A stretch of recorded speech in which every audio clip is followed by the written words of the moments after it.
सांप्रदायिक सौहार्द बनाए रखना, समाज में भाईचारा पैदा करना, हिंदू मुस्लिम सिख ईसाई बौद्ध जैन पारसी सब आपस में भाई भाई की बात को मजबूती प्रदान करना, संविधान की मंशा के अनुरूप सभी धर्म पंथ संप्रदाय का सम्मान करना, वहीं पर संविधान की कसम खाने वाले भाजपा के शीर्षस्थ नेता प्रधानमंत्री हो या मुख्यमंत्री आज कानून की धज्जियां उड़ाने पर आमादा है, जो लोकतंत्र पर हत्या है। और साथ ही साथ सरकार का घिनौना चेहरा इस बात को साबित करता है कि आज मुख्यमंत्री और प्रधानमंत्री इस देश के और प्रदेश के नहीं बल्कि एक जाति विशेष के हैं, एक धर्म विशेष के हैं, जबकि प्रधानमंत्री और मुख्यमंत्री पद की गरिमा बहुत बड़ी होती है। जो भी प्रधानमंत्री होता है वो पूरे देश का होता है, उस देश में रहने वाले सभी धर्म पंथ संप्रदाय का होता है, सभी धर्मावलंबियों का होता है।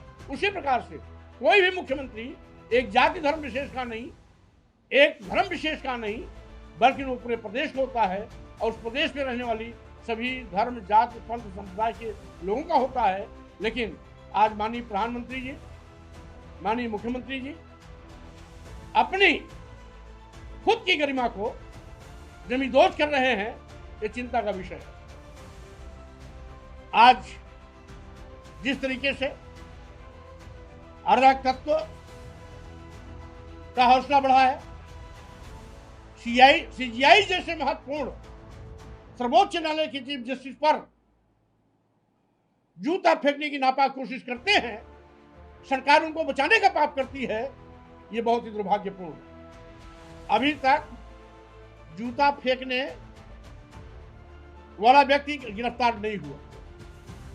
मैं बार काउंसिल ऑफ इंडिया को बधाई देता हूं, जिन्होंने प्रैक्टिस शुल्क को निवार कर दिया। लेकिन इस देश का कानून व्यवस्था गूंगा बहरा अंधा बनकर अभी भी तमाशबीन बना हुआ है। अभी भी ऐसे अराजक तत्व, आतंकवादी और कुख्यात दूषित मानसिकता के व्यक्ति को कोई भी कानूनी कार्रवाई उसके खिलाफ नहीं की गई, जो भारतीय जनता पार्टी की नीयत को साफ जाहिर करती है कि किस तरीके से भारतीय जनता पार्टी के संरक्षण में उन्मादी, अराजक तत्व और यहां तक कि कट्टर हिंदूवादी ताकतें, आतंकवादी स्वरूप ले रही है। मैं इसकी घोर निंदा करता हूं और साथ ही साथ यह भी स्पष्ट कर देना चाहता हूं, यदि एक हफ्ते के अंदर भारतीय जनता पार्टी केंद्र की सरकार सीजीआई पर जूता फेंकने वाली गिरफ्तारी नहीं करती है, कठोर कानूनी नहीं करती है, तो अपनी जनता पार्टी आंदोलन करने के लिए बाध्य होगी। क्योंकि यह तो सीजीआई की महानता है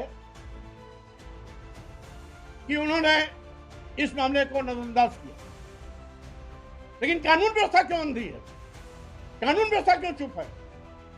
सीजीआई ने तो अपनी गरिमा को ध्यान में रखते हुए शांति बना ली, लेकिन ऐसे अराजक तत्व पर केंद्र सरकार अभी तक कार्रवाई क्यों नहीं की?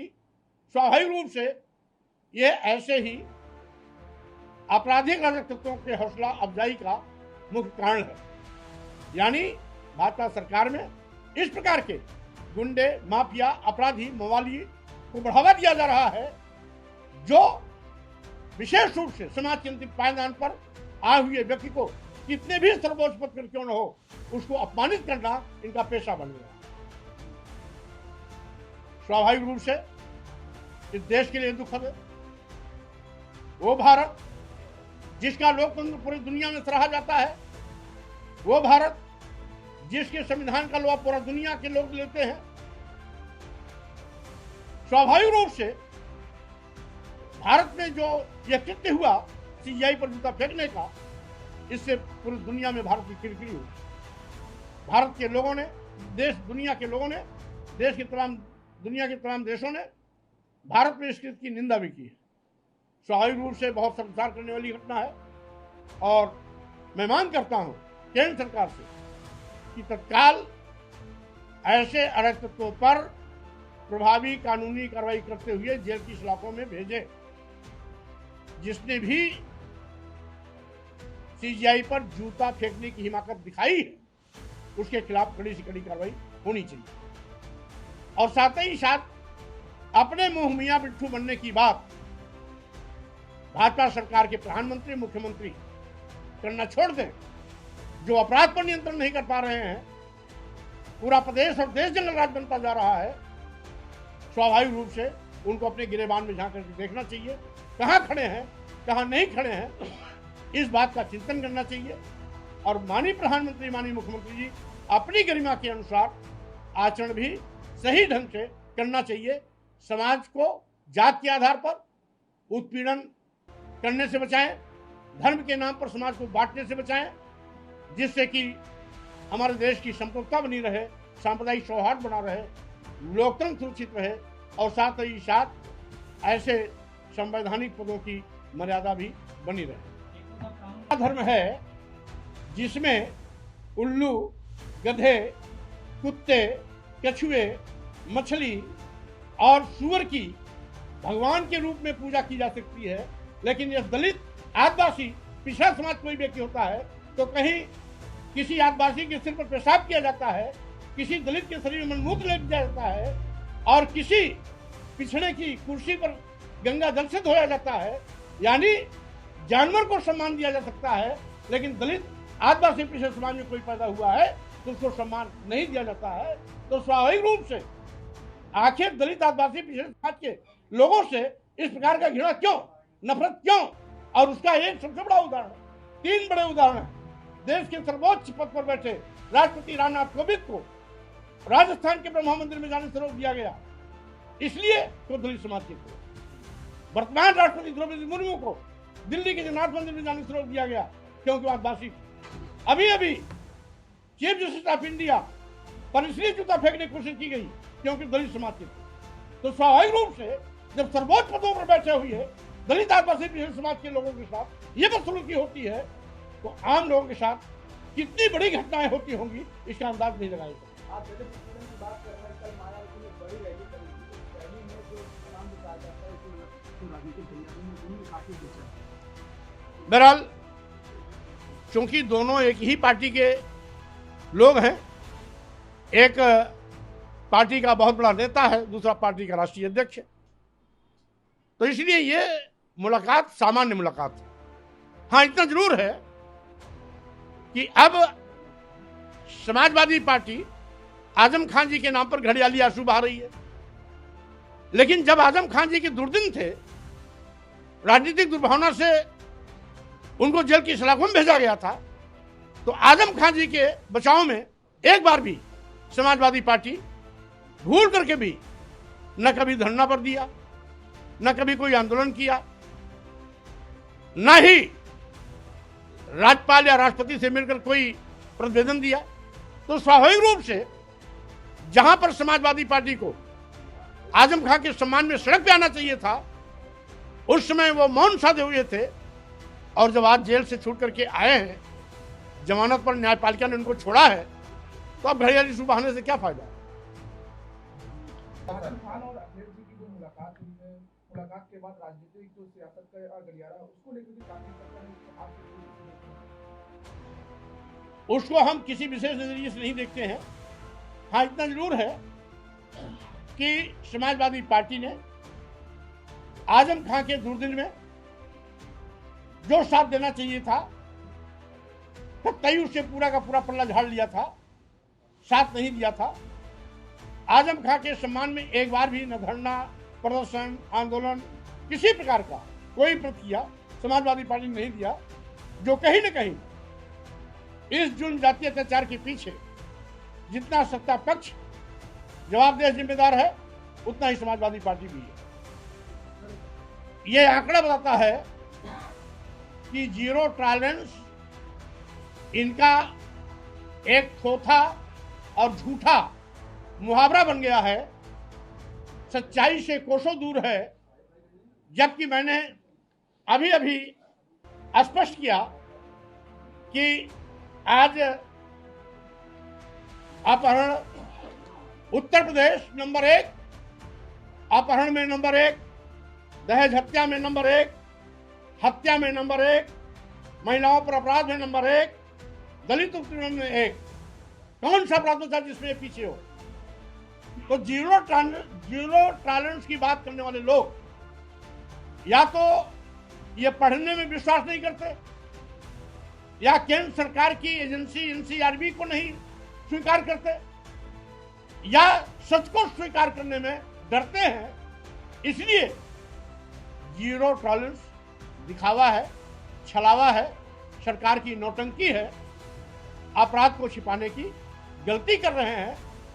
सत्य यह है कि सरकार ऐसे गंभीर मामलों का संज्ञान लेते हुए तत्काल इस पर प्रभावी नियंत्रण सुनिश्चित करे। इस मामले में माननीय उप मुख्यमंत्री मैं कहता हूं कि जो उन्होंने कहा चंद्रशेखर बड़े नेता हैं, कुछ लोग कह रहे हैं मायावती बड़ी नेता है, आखिर दलितों का जो मेन हितैषी है वो कौन है? पहली बात तो मैं किसी को सर्टिफिकेट देने नहीं बैठा हूं कि कौन नंबर 1 है, कौन नंबर 2 है। जनता खुद तय कर लेगी कि कौन नंबर 1 है, कौन नंबर 2 है। जी ने बहुत तारीफ की बीजेपी की, जब भाजपा के संरक्षण में रैली हो रही है तो तारीफ लाजमी है।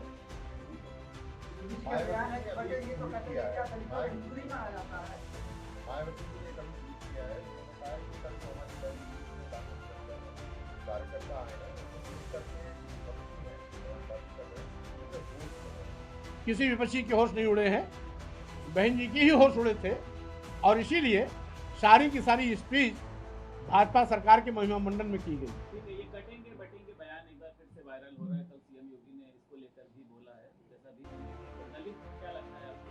नहीं, अब रोज दलित काटे जा रहे हैं, पिछड़े काटे जा रहे हैं, आदिवासी काटे जा रहे हैं, तो स्वाभाविक रूप से आज हिंदू बनने का वो खामियाजा उठा रहे हैं। इसीलिए मुख्यमंत्री का ये बयान केवल छलावा है, धोखा है। सही मायने में अगर वाकई में वो हिंदू धर्म के पक्षधर हैं तो सबकी रक्षा करनी चाहिए।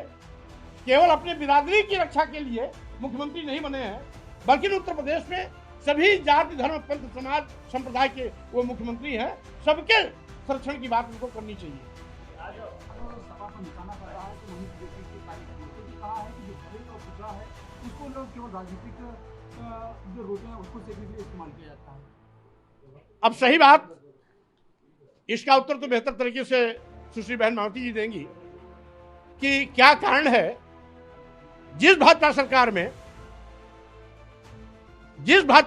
में अपहरण के मामले में उत्तर प्रदेश नंबर 1 हो, दहेज हत्या में उत्तर प्रदेश नंबर 1 हो, हत्या में उत्तर प्रदेश नंबर 1 हो, महिलाओं पर अपराध में उत्तर प्रदेश नंबर 1 हो, दलित उत्पीड़न में उत्तर प्रदेश नंबर 1 हो, उस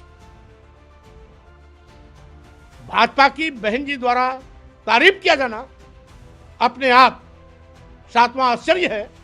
शायद मुख्य चीफ जस्टिस ऑफ इंडिया पर जूता फेंकने की घटना को भूल गई कि दलित समाज का सर्वोच्च पद पर बैठा हुआ व्यक्ति चीफ जस्टिस इंडिया पर आज भाजपा सरकार में जूता फेंकने जैसा कुकृत्य किया जा रहा है, तो आम दलितों आदिवासियों पिछड़ों की क्या बदहाली का आलम होगा, इसका अंदाजा नहीं लगाया जा सकता। अगर बहन मायावती जी इसका संज्ञान लेती तो शायद वो मुख्यमंत्री की तारीफ नहीं करती, भाजपा सरकार की तारीफ नहीं करती, प्रधानमंत्री की तारीफ नहीं करती, केंद्र सरकार की तारीफ नहीं करती। आज उन्होंने भाजपा की तारीफ करके भाजपा सरकार में हो रहे अपराधों पर अपनी मुहर लगाई है, जिसको दलित आदिवासी पिछड़ा कभी माफ नहीं करेगा।